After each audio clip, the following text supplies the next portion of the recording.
वो देख रहा है और हंस रहा है। मतलब उसको कोई डर नहीं है कि मम्मी पापा को बुला रही है या पापा जाग जाएंगे। और मम्मी बहुत कोशिश कर रही थी पापा को मतलब हिला के कि पापा उठ जाए।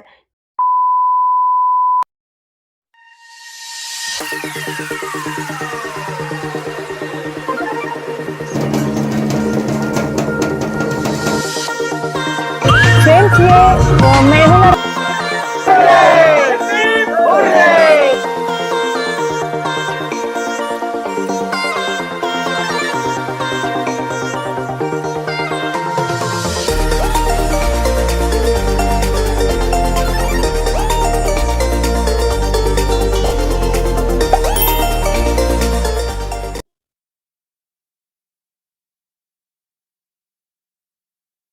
हाय गाइस, और आज मैं आई हूँ एक रियल हॉरर स्टोरी लेके।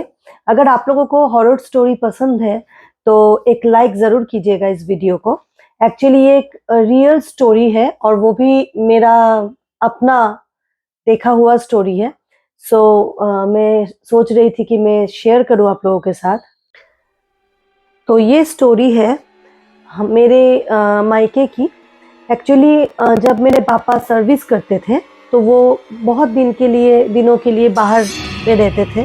काम के रिगार्डिंग उनको बाहर जाना पड़ता था और हम लोग रेंटेड हाउस में रहते थे तब। ये है इस्लामपुर का घटना। इस्लामपुर मीन्स अभी वो अलुवाबाड़ी जो स्टेशन है वही उसी को इस्लामपुर बोला जाता है। वो मेरा होम टाउन है। वही का घटना है। एक्चुअली हम लोग रेंटेड हाउस में रहते थे और वो था डॉक्टर एस मंडल का घर। वो घर अभी भी है फ्रेंड्स और मैं अभी भी देखती हूँ। अभी मैं स्टोरी में आती हूँ डायरेक्ट। बहुत गर्मी का सीजन था, बहुत ज़्यादा ही गर्मी था। तो बाबा बहुत दिन के बाद काम से घर आ गए थे और इतना ज़्यादा गर्मी था, तब एसी वगैरह था नहीं। मम्मी पापा ने बोला कि छत पे सोएंगे वो लोग, क्योंकि घर पे टिक नहीं पा रही थी, इतना ज़्यादा गर्मी था उस टाइम। भाई भी छोटा था मेरा और दादी थी उस टाइम पे हम लोग के साथ रहती थी। और दादी, मैं और भाई हम तीनों घर पे सोए और मम्मी पापा सामने। जैसे ये घर है, घर के सामने ही एकदम आपका टेरेस है, एकदम लगा हुआ ही। मैं मम्मी पापा को देख पा रही हूँ। हम लोग यहाँ घर पे सो गए और मम्मी पापा टेरेस पे सो गए। हम लोग का जो घर था, मतलब रूम और टेरेस एक ही फ्लोर में था और वो एकदम टॉप फ्लोर में था friends. First day mummy papa छत पे घर के मतलब रूम के सामने ही गद्दा लगा के सोए। तो इतना ज़्यादा गर्मी था, वो रूफ का जो हीट है उससे मम्मी पापा सो नहीं पा रहे थे। तो दूसरा दिन मम्मी पापा ने बोला कि इतना हीट उठ रहा था कि हम लोग रात भर नहीं सो पाए, नीचे गद्दा लगाने से होगा नहीं। तो नेक्स्ट डे मम्मी पापा ने बोला कि कैरम खट बिछा के हम लोग बेड लगती है, दिन में बोला। और वो घर थोड़ा अजीब था फ्रेंड्स। मतलब वो घर पे शाम का 4 बजे के बाद मैं खुद, मतलब मैं इतनी छोटी थी लेकिन मुझे खुद डर लगता था। जहाँ 4 बज जाता था वहाँ शाम का तो टिक नहीं पाती थी। मैं कभी नानी को फ़ोन करके बुला लेती थी, कभी मामा को फ़ोन करके बुला लेती थी। लगता था आदमी रहे, गैदरिंग रहे, क्योंकि अकेला वो घर काटने को दौड़ता था और पापा तो रहते नहीं थे। बहुत डर लगता था। किचन तक मैं जा नहीं पाती थी, बाथरूम तक जा नहीं पाती थी। खाली मैं नहीं, सब कोई, मम्मी भी डरती थी, पता नहीं। और उसके बाद अब मम्मी पापा ने नेक्स्ट डे वो कैरम खट लगा के बिछौना किया है। एक कृष्णचूड़ा गाछ था, पेड़। कृष्णचूड़ा को हिंदी में क्या बोलता है मुझे ठीक से पता नहीं है, लेकिन लाल लाल फूल होता है, बहुत बड़ा पेड़ होता है, वो मोटा होता है उसका गुड़ी और बहुत बड़ा पेड़ होता है। तो वो घर का एकदम बीच में लगा हुआ है, अभी भी है। और वो उसके कोना में, छत का कॉर्नर में देख के, वो पेड़ का नीचे का जगह देख के मम्मी कैरम खट में बेट लगाई। और मच्छरदानी, उस दिन मम्मी ने बोला कि नहीं, वो मॉस्किटो बहुत है तो हमको वो मच्छरदानी लगाना होगा। मैंने खुद मम्मी को मदद किया कि मम्मी कैसे अकेले करेगी, वो छत पे लगाना थोड़ा मुश्किल है। तो हमने दोनों मिलके लगाया और मम्मी 11 बजे तक वो लोग सो गए, हम लोग भी सो गए। तो लेकिन थोड़ा सा डिस्टेंस उस दिन ज़्यादा था। मम्मी ने पहला दिन थोड़ा सामने बेड लगाया था, लेकिन नेक्स्ट डे मम्मी एकदम कॉर्नर में लगाया छत का। उसके बाद जो हुआ वो मैं मम्मी के मुंह से सुनी हूँ, क्योंकि मम्मी का एक्सपीरियंस है फ्रेंड्स। मेन कहानी जो है, लगभग आधी रात को 3 बजे के करीब मम्मी जो बोली है, 3 बजे के करीब मेरा अभी भी रोंगटे खड़े हो जा रहे हैं, क्योंकि कैरम खट उतना बड़ा नहीं होता है। तो मम्मी पापा ऑपोजिट वे में सोए थे। मम्मी का जगह से पापा का सर एकदम साफ साफ दिख रहा था और पापा उधर से मम्मी का इधर देख पा रहे थे। ऐसे ऑपोजिट वे में सोए थे दोनों। तो मम्मी देख रही है कि जो मॉस्किटो नेट हम लोग टांगे थे वो नीचे खोल के रखा हुआ है। और मतलब ये एकदम ट्रू स्टोरी है फ्रेंड्स। ये मतलब कोई कहानी बना के मैं बोल नहीं रही हूँ। तो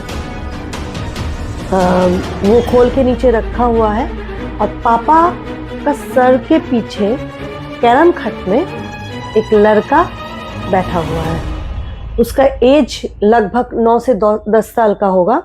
वो एक सैंडो गेंजी और एक हाफ पैंट पहना हुआ था और दांत में कीड़ा लगा हुआ था, गोल गोल आंख था। मम्मी एकदम साफ देखी, साफ, और बाल सब एकदम खड़ा खड़ा हो के रखा हुआ था।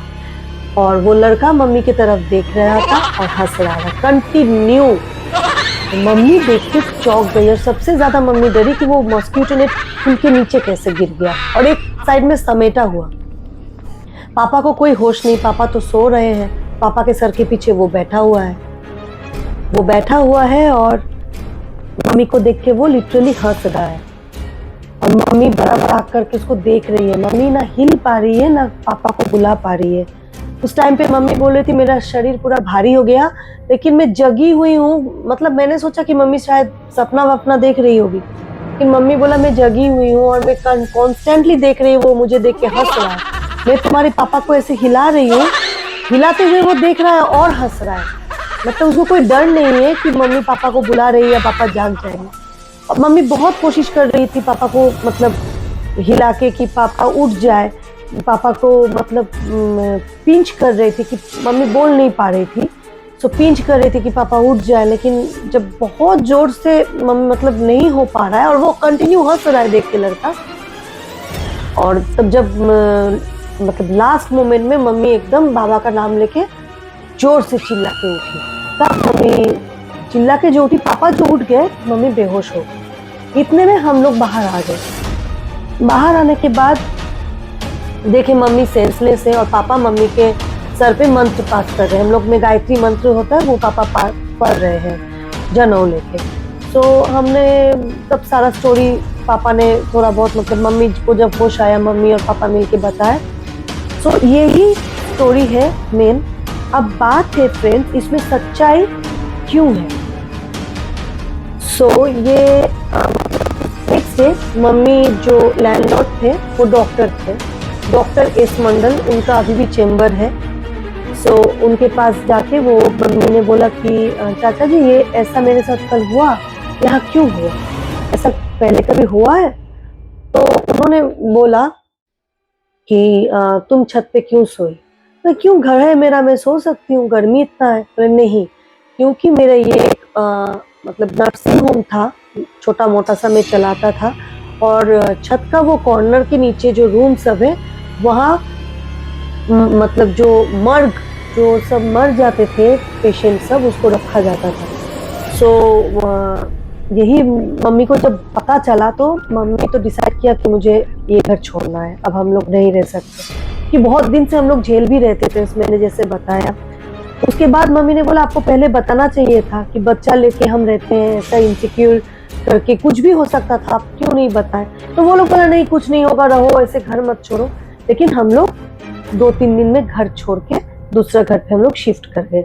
जब दूसरा घर पे शिफ्ट किए फ्रेंड्स, तब आस पड़ोसी और भी जो जानने वाले हैं सबको ही हम लोगों को बोला कि वो घर हॉन्टेड है। और उस घर पे क्योंकि वहाँ वो नर्सिंग होम रहता था और बहुत सारा पेशेंट एक्सपायर हो जाता था, तो वो जगह एकदम सेफ नहीं है। और आज भी उस घर के ऊपर वाला फ्लोर खाली है फ्रेंड्स, कोई नहीं रहता है।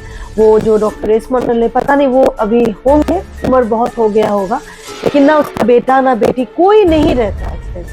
कैसे भी करके मैं जब लास्ट देखी थी वो डॉक्टर अंकल अपना डिस्पेंसरी चला रहे थे, बट उनका जो घर वाले हैं कोई नहीं रहता है, अजीब घर है फ्रेंड्स। सो यही स्टोरी था और ये एकदम ट्रू स्टोरी है फ्रेंड्स। अगर आप लोगों को अच्छा लगे तो please do subscribe my channel, like कीजिएगा, शेयर कीजिएगा, कमेंट जरूर कीजिएगा।